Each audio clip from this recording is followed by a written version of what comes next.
Boss, yung bukatot natin, ano, magbibigay na ako ng counting tip, mga boss.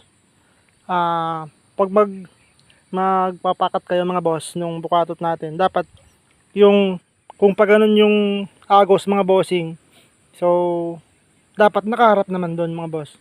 Kasi pag biniliktad mo yung pagharap niyan, mga boss, yung mga dahon, mga kahoy, kukunin yan sa loob. So dapat pag ganun, mga bossing, para hindi siya kumain ng mga dahon. So yan, wala namang special dito. Basta nakalubog lang, mga boss.